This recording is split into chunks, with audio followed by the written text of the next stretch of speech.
ಮದ್ವೆ ಆಯ್ತಾ? ಹೌದು ಚುಕ್ಕಿ. ನಿನ್ಗೇನು ಆಗಿಲ್ಲ ತಾನೆ? ನಂಗೇನಾಗುತ್ತಕ್ಕ? ಮೊದ್ಲು ಹೇಳು, ನಿಂಗೇನಾಗಿದೆ? ಅದೇ ನಿನ್ ಕಿಡ್ನಾಪ್ ಮಾಡ್ದವನ್ ಬಗ್ಗೆ ಕೇಳ್ತಾ ಇದ್ದೀನಿ. ಚುಕ್ಕಿ, ನಿಂಗೇನು ಅಪಾಯ ಆಗಿಲ್ಲ ತಾನೆ? ಅಕ್ಕ, ಏನ್ ಹೇಳ್ತಿದ್ಯಾ ನೀನು? ನನ್ನನ್ನು ಯಾರು ಕಿಡ್ನಾಪ್ ಮಾಡ್ತಾರೆ? ನಾನ್ ರೂಮಲ್ಲಿ ಮಲಗಿದ್ದೆ.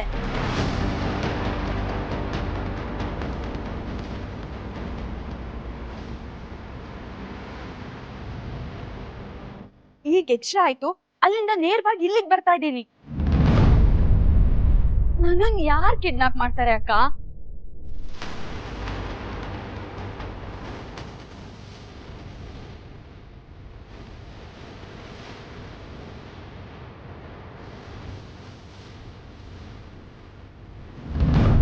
ಬೇಕಾಗಿರೋದು ನಿನ್ನ ಮಗಳು ಏಜೆ ಕೈ ಹಿಡಿಯಬೇಕು ಅನ್ನೋದು ತಾನೇ. ದೊಡ್ಡ ಮಗಳು ಇಲ್ದಿದ್ರೆ ಚಿಕ್ಕ ಮಗಳನ್ನ ಹೇಳ್ಕೊಂಡು ಹಸೆ ಮನೆ ಮೇಲೆ ಕೂರಿಸ್ತೀನಿ.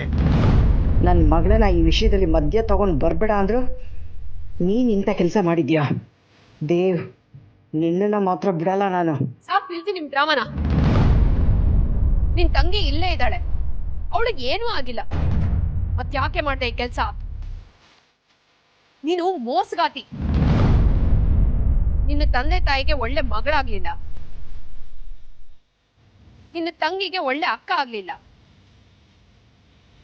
ಇನ್ನು ಏಜೆಗೆ ಹೆಂಡತಿ ಆಗಿ, ನಾವು 3 ಜನಕ್ಕೆ ಅತ್ತೆ ಆಗಿ, ಅಜ್ಜಿಗೆ ಸೊಸೆ ಆಗಿ ಈ ಮನೆ ಜವಾಬ್ದಾರಿನ ಹೇಗೆ ನಿಭಾಯಿಸ್ತೀಯ?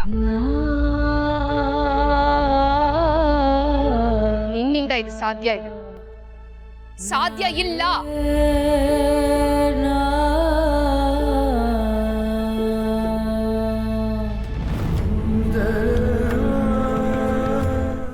ಯಾವ ಫಿಲ್ಮ್ ಸ್ಟೋರಿ ಹೇಳ್ಬೇಕು ಅಂತ ಪ್ಲಾನ್ ಮಾಡ್ತಿದ್ಯಾ?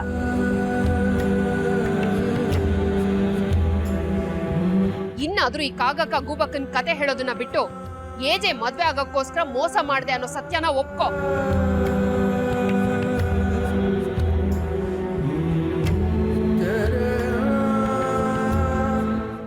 ನಾನ್ ಹೇಳ್ತೀನಿ,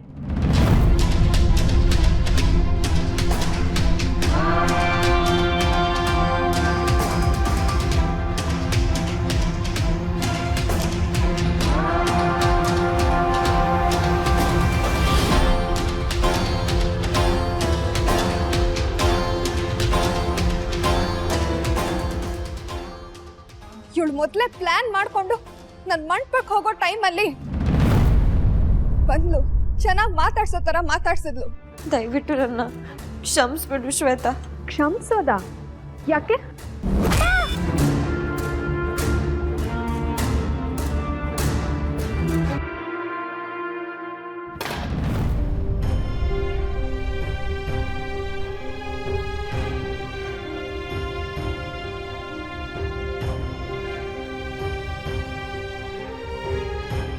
ಪ್ರಜ್ಞೆ ತಪ್ಪಿದ್ದೆ.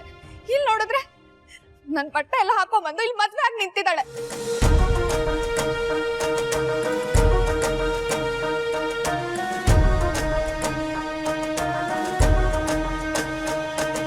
ಇವಳು ಮೋಸಗಾತಿ. ಇದನ್ನೆಲ್ಲ ಏಜೆಗೋಸ್ಕರನೇ ಮಾಡಿದಾಳೆ.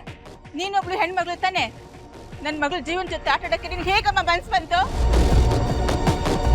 ನೋಡಿ, ನಾನ್ ಮಾಡಿರೋದು ಕ್ಷಮೆ ಕೇಳೋಷ್ಟು ಸಣ್ಣ ತಪ್ಪಲ್ಲ ಅಂತ ನನಗೆ ಗೊತ್ತಿದೆ. ಆದ್ರೆ ನಾನು ಇಷ್ಟೆಲ್ಲ ಮಾಡಿದ್ದು ನನ್ನ ತಂಗಿನ ಉಳಿಸ್ಕೊಳ್ಳೋಕೆ. ಅದ್ ಬಿಟ್ರೆ ಯಾವ ದುರುದ್ದೇಶನೂ ನನ್ಗಿರ್ಲಿಲ್ಲ. ನೀವ್ ತಿಳ್ಕೊಂಡಿರೋ ರೀತಿ ನಾನ್ ಮೋಸಗಾತಿ ಅಲ್ಲ. ಮತ್ತೆ ನಾಟಕ ಆಡ್ಬೇಡ. ಇವಾಗ ನೀನ್ ಏನೇ ಹೇಳಿದ್ರು ನಾವ್ ಯಾರು ನಂಬಲ್ಲ.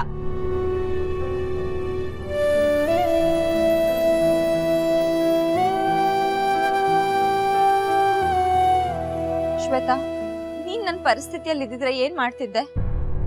ನೋಡು, ನನಗೆ ನಿನ್ ಕೋಪ ಅರ್ಥ ಆಗುತ್ತೆ. ನಾನೇನ್ ಕೈ ಮುಗಿದ್ ಕೇಳ್ಕೊತೀನಿ, ದಯವಿಟ್ಟು ನಂಗೆ ಕ್ಷಮಿಸ್ಬಿಡು.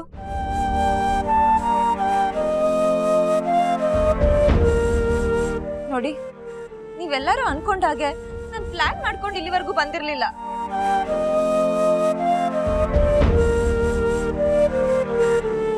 ನೋಡಿ, ಇದೆಲ್ಲ ಆಗಿದ್ದು ಅಚಾನಕ್ ಆಗಿ ಅಷ್ಟೇ. ಅಜ್ಜಿ, ಅಜ್ಜಿ, ಈ ಮದ್ವೆ ನನಗೆ ಆಸಕ್ತಿ ಇರಲಿಲ್ಲ ಅಂತ ನಿಮಗೆ ಗೊತ್ತಿದೆ ಅಲ್ವಾ?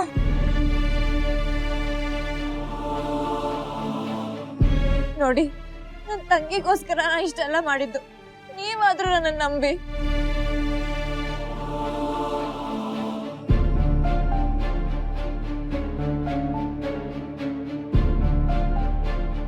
ಮದ್ವೆ ಮುರಿದಾಗಿಂದ ನಾನು ಖುಷಿಯಿಂದ ಆಕಾಶದಲ್ಲಿ ತೇಲಾಡ್ತಿದ್ದೀನಿ. ಮೊದ್ಲಿಂದಾನು ನಂಗೆ ಈ ಮದ್ವೆಲಿ ಇಂಟ್ರೆಸ್ಟ್ ಇರಲಿಲ್ಲ ಅಜ್ಜಿ. ಏಜೆ ಅವ್ರಿಗೂ ನಂಗೂ ಯಾವ್ದಾದ್ರೂ ವಿಷಯದಲ್ಲಿ ಹೊಂದಾಣಿಕೆ ಇದೆಯಾ? ಲೀಲಾ, ನಿನ್ ಕಣ್ಣೀರಿನ ಒಂದೊಂದು ಹನಿ ಕೂಡ ನೀನ್ ಇಷ್ಟೆಲ್ಲ ಮಾಡಿದ್ದು ನಿನ್ ತಂಗಿಗೋಸ್ಕರ ಅನ್ನೋದನ್ನ ಸಾರಿ ಸಾರಿ ಹೇಳ್ತಾ ಇದೆ.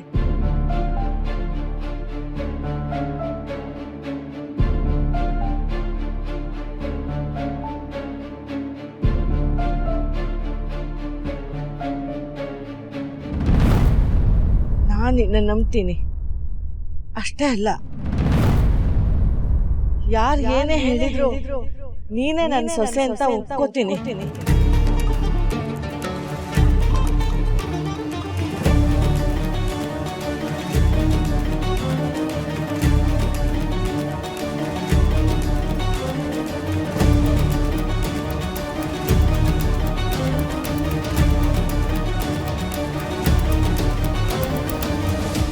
ಅಜ್ಜಿ,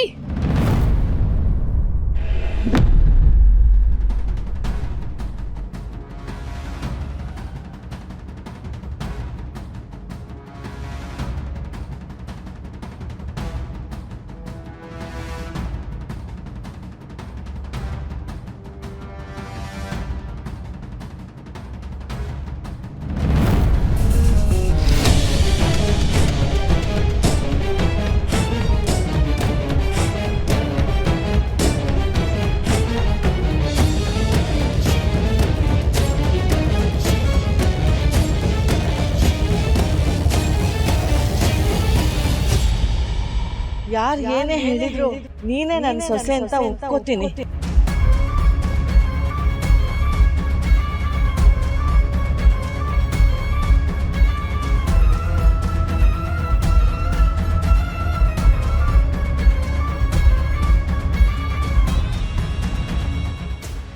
ಹಿರಿಯರಾದ ನೀವೇ ಈಗ ಸಡನ್ ಆಗಿ ಮದುವೆ ಒಪ್ಕೊಂಡ್ಬಿಟ್ಟೆ ಅಂದ್ರೆ ಅದು ಹೇಗೆ? ಮದುವೆ ಮಂಟಪದಲ್ಲಿ ನನ್ನ ಮಗಳು ಮದುವೆ ಮುಗಿದೋಗಿದೆ, ನಾಳೆ ಅವ್ರ ಜೀವನದ ಕತೆ. ನನ್ನ ಮಗಳ ಮದ್ವೆ ನಿಶ್ಚಯ ಆಗಿ ಕ್ಯಾನ್ಸಲ್ ಆದ್ರೆ ಎಷ್ಟು ಅವಮಾನ ಅಲ್ವಾ? ನೀವೆಲ್ಲ ದೊಡ್ಡವರು ತಾನೆ, ಮಾತಾಡಿ ನನ್ನ ಮಗಳಿಗೆ ನ್ಯಾಯ ಕೊಡಿಸಿ.